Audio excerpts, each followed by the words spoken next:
Begini, apakah semua orang yang puasa bisa mendapatkan 4 kemuliaan tadi atau tidak? Ini poinnya. 4 itu kalau digabungkan jadi takwa namanya. Singkatnya, apakah semua orang puasa pasti bertakwa?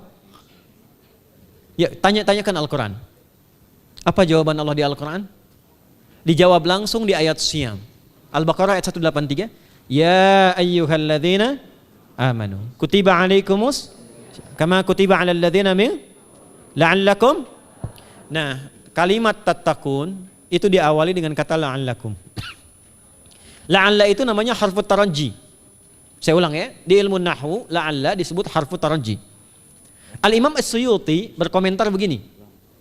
Setiap ada satu harapan, keinginan besar yang ingin dicapai, tapi diawali dengan kata la'alla atau la'allakum, ini menunjukkan bahwa harapan itu, alhamdulillah, harapan itu tidak mungkin bisa dicapai kecuali dengan kesungguhan, keseriusan.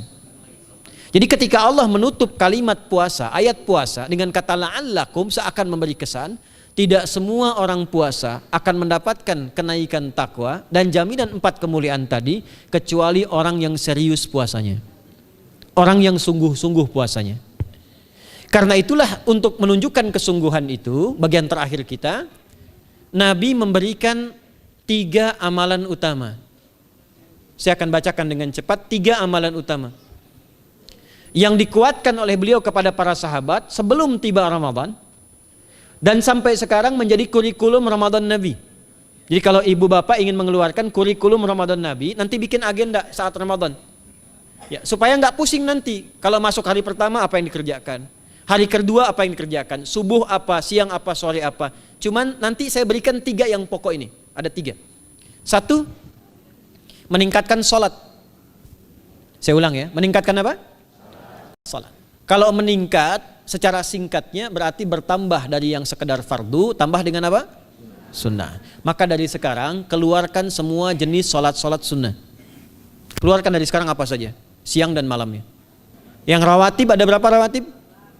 Rawatib 12. Ya, rawatib itu yang melekat dengan sholat fardu dan menentukan untuk memperbaiki sholat fardu. Menambah, jadi kalau kurang khusyuk ditambah dengan sunnahnya disebut rawatib. Bisa sebelum, bisa setelah sholat fardu. Ada 12 dari hadis Nabi SAW. Man shalla isnatai asyrata rak'atan, siapa yang sholat 12 rakaat fi yaumin wa lailatin, yang mengiringi sholat fardu siang dan malam, ya, bunyalahu bihinna baitun fil jannah, maka akan dibangunkan baginya satu rumah di surga kalau konsisten menunaikan 12 itu sampai meninggal dunia. Sahabat yang mendengar itu mengatakan kompak semuanya, sejak mendengar hadis itu kami usahakan istiqomah sampai meninggal tidak meninggalkannya. 12 itu 2 sebelum subuh, cepat. 4 sebelum zuhur, 2 setelah zuhur, 2 setelah maghrib, 2 setelah isya. 2 rakaat sebelum subuh, 4 rakaat sebelum zuhur. Kalau nggak bisa 4 rakaat karena terbatas waktunya, boleh 2 rakaat khusus untuk sebelum zuhur. Kalau nggak bisa 4, boleh berapa? 2. Dalilnya hadis Ibnu Umar radhiyallahu taala anhuma. Kata beliau, hafidtu asyra rakaatin, saya hafal 10 rakaat dari Nabi sallallahu alaihi wasallam salat sunnah. Maka menyebutkan sebelum zuhur 2 rakaat. Baik, jadi 12 ya, 2 sebelum subuh, 4 sebelum zuhur, 2 setelah zuhur, 2 setelah maghrib, 2 setelah isya. Ini yang disebut dengan rawatib. Jamak dari kata ratib. Di luar ini mutlak. Mutlak ini ada yang berdampingan dengan salat fardu, ada yang terpisah. Contoh yang berdampingan, 4 rakaat sebelum asar. 4 rakaat ini bukan disebut rawatib, tapi salat mutlak. Cuma waktunya berdampingan dengan salat fardu. Jadi dia nggak memengaruhi sholat fardu, cuma punya keutamaan sendiri. Apa keutamaannya? Hadis Ibnu Umar radhiyallahu taala anhuma, ketika beliau menyampaikan qala Nabi sallallahu alaihi wasallam rahimallahu ra'an shalla qabla al-asri arba'an. Allah akan menambahkan rahmat pada orang yang terbiasa sholat 4 rakaat sunnah sebelum sholat asar. Jelas ya? Baik. Kemudian apalagi setelah itu? Sholat di antara 2 adzan dan 2 adzan ini, adzan dan iqamah. Ya, di antara adzan dan iqamah. Tahiyatul masjid. Apalagi misalnya salat duha. Duha dibagi 3. Awal duha itu kurang lebih 1,5 jam setelah salat subuh. Subuh sekarang misal 4:30, maka jam 6 muncul awal duha. Namanya syuruk. Saya ulang, salat apa namanya? Syuruk itu salat awal duha. Jumlah rakaatnya 2 rakaat. Man shalal ghadata fil jama'ati thumma yaqudu yadhkurullah subhanahu wa ta'ala fa yusalli rak'ataini fakana alaihi ka ajri umratin wa hajjin, ya ka ajri ummatin wa hajjin tamatan. Siapa yang salat subuh 2 rakaat dengan berjamaah, ya, dan umumnya kalau berjamaah bisa ke masjid di masjid. Kalau tak mampu ke masjid, tunaikan di rumahnya. Setelah itu tidak beranjak dulu, dia duduk untuk berzikir kepada Allah. Zikir itu bisa baca Quran. Quran surah 15 ayat 9 itu Quran disebut dengan zikir. Quran surah 54 ayat 17, 22, 32, 40 itu Quran disebut dengan zikir. Bisa baca Quran, bisa berdoa. Doa disebut dengan zikir. Quran surah ke-7 ayat 205. Ya. Bisa dengan apa lagi? Bertafakur, ya, mengaji, ta'lim, itu disebut dengan zikir. Ali Imran ayat 190 191. Alladzina yadhkuruna Allaha qiyaman wa qu'udan wa 'ala junubihim wa yatafakkaruna fi khalqis samawati wal ard, ya, disebut dengan zikir. Bisa bertasbih. Zikir pagi petang, kalimat-kalimat thayyibah, ada itu di Quran surah ke-4 ayat 103. Jadi habis salat subuh zikir dulu. Doa dulu, zikir dulu, belajar dulu, tafsir dulu. Setelah itu muncul syuruk. Perjalanannya disebut isyraq, melewati masyrik, 1 tombak bayangan, dia salat 2 rakaat, itu pahala salatnya senilai haji dan umrah. Sempurna. Bukan sudah haji, bukan. Mau kemana? Ibu mau haji dulu? Tidak. Ya, hajinya nanti bulan Dzulhijjah. Tapi senilai haji dan umrah itu 2 rakaat. Awal duha disebut apa? Syuruk. Pertengahan duha sekitar jam 9 jam 10. Jumlahnya 2 sampai 4 rakaat. Ya, 2 sampai 4 rakaat. Apa fungsinya? 1, mengganti seluruh zikir yang ada dalam tubuh kita. Mata berzikir, telinga berzikir, lisan berzikir, bisa diganti dengan 2 rakaat duha. Itu waktunya pertengahan duha. Kurang lebih dari jam 8, 9, 10 lah, kurang lebih 3 jam itu, ya. Yang kedua, bisa menghambat atau menghentikan, menahan satu musibah umum. Misal ada kebanjiran nih atau macet nih.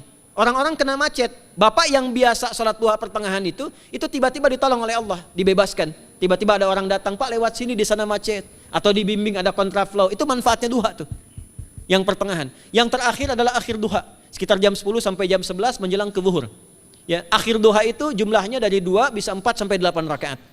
Di antara manfaatnya bisa mempermudah datangnya rizki dengan izin Allah Subhanahu wa taala ketika ikhtiar. Itu duha. Nanti ke malamnya silahkan tahajud, tingkatkan tarawihnya sampai ditutup dengan witir. Itu salat. 2 yang terakhir saya cepat, 2 yang terakhir adalah banyak berinteraksi dengan Al-Qur'an. Ada 3 caranya. 1, banyak membaca. Itu namanya qiraah. Silahkan Bapak Ibu siapkan dari sekarang, targetnya khatam misalnya 1 kali berapa juz? 30 juz. Kalau mau gampang bagi 30, berarti 1 hari berapa? 1 juz. Paling gampang lagi, supaya nggak capek ngajinya, supaya nggak capek, bagi 1 juz 5 waktu sholat. Contoh, juz pertama itu Al-Baqarah plus Al-Fatihah. Al-Fatihah saya nggak hitung lah karena sudah hafal ya. Al-Baqarah itu 141 ayat, juz pertama. Bagi 5, 28. Jadi setiap ketemu waktu sholat, bagi 2 lagi, 28 bagi 2 berapa? 14. Sebelum sholat baca 14 ayat, setelah sholat baca 14 ayat. Itu 14 ayat tuh paling-paling gak nyampe 5 menit Bu Pak. Kalau investasi 10 menit setiap waktu sholat, bagi 2 kita baca 14 ayat, itu insya Allah selesai Ramadan khatam Quran. Itu udah rumus. Ya, tidak cukup dengan amin, siapkan dari sekarang. Siapkan. Ya. Kemudian mengkaji, kajian, tilawah. Itu tilawah tuh di hadis Muslim pahalanya banyak. Ya, majtama'a qaumun fi baitin min buyutillahi. Ya, kita ngajinya Quran hadis ya, biar ya, lebih kuat dalilnya. Majtama'a qaumun fi baitin min buyutillahi yatsluna kitaballahi wa yatadarasuna fima bainahum. Ya, siapa yang bisa tilawah Quran, ngaji, tafsir, keluarkan misalnya untuk Ramadan 10 hari saya pengen tahu Al-Fatihah. Itu ketika dilakukan punya 4 keutamaan. 1, ghasyiyatuhum rahmah. Selama ngaji rahmat Allah dibentangkan. Kalau pengen doa cepat dikabulkan, kalau istighfar diampuni. Yang kedua, awas ini nazalat alaihimus sakinah, diberikan ketenangan dalam jiwa.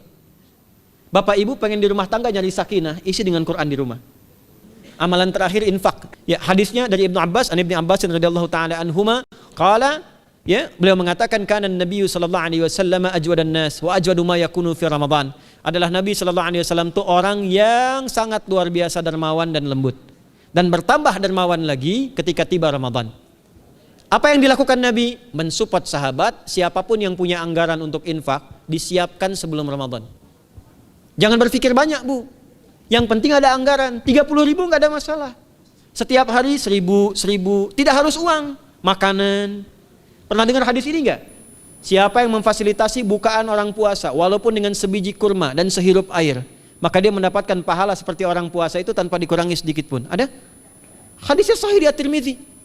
Tapi bukan berarti nyari kurma ke Tanah Abang setiap hari satu. Terus minumnya satu sedotan aja ganti-ganti. Ya, maksudnya apa? Yang paling minimal kita bisa keluarkan. Itu pahalanya 700 kali lipat dikali 10. Paling standar. 700 kali itu standar biasa di hari ini. Dalilnya Al-Baqarah ayat 261 yang dibacakan Adinda tadi kita itu. Ramadan kali 10 lagi. Maka dari itu disiapkan dari sekarang untuk infak. Kalau kami di desa itu, ibu saya selalu kalau Ramadan itu RT-nya setiap rumah. Ini untuk bukaan hari ini rumah A, rumah B, rumah C. Bukaan besok rumah A, rumah B, rumah C. Boleh tuh di PWM Pak dipraktikkan. Ya, misalnya anggota perserikatan siapa dikasih kesempatan. Mungkin nanti yang lain kurmanya, yang ini misalnya jeruknya, yang ini ininya. Setiap ada bukaan ya kirim ke yatimnya, ya kemudian ke pondok-pondok asuhan Muhammadiyah yang tadi disebutkan sekian ribu itu, cari pahala. Ya, saya kira itu yang bisa saya sampaikan sampai dengan batas waktu yang diberikan. Semoga bermanfaat dan semoga Allah Subhanahu wa taala memberikan kemuliaan kepada kita semua, kesehatan, dan yang terakhir saya ingin sampaikan doa penting. Tolong hafalkan doa ini. Dan ini doa yang diajarkan Nabi menjelang Ramadan. Supaya mendapatkan kesehatan, kekuatan, keselamatan untuk beribadah saat Ramadan. Hadisnya di At-Tirmidzi nomor hadis 3254. Qala, langsung saja qala Nabi sallallahu alaihi wasallam. Allahumma ahillahu alaina bil yumni wal iman wassalamati wal islam rabbi wa rabbukallah. Nah, itu tolong nanti dihafalkan, tadi sudah direkam, dibimbing. Nanti ketika ditetapkan masuk awal Ramadan, bacakan itu. Ya Allah, anugerahkan awal Ramadan kepada kami dengan ketenangan, kedamaian, kekuatan iman, keselamatan, sehat, nggak sakit sampai selesai puasanya, diberikan kekuatan untuk ibadah dalam keislaman dan diikhlaskan hanya karena Allah Subhanahu wa taala. Subhanakallahumma wa bihamdika nasyhadu an la ilaha illa anta nastaghfiruka wa natubu ilaik wa akhiru da'wana anil hamdulillahi rabbil alamin wal 'afu minkum fastabiqul khairat. Assalamualaikum warahmatullahi wabarakatuh.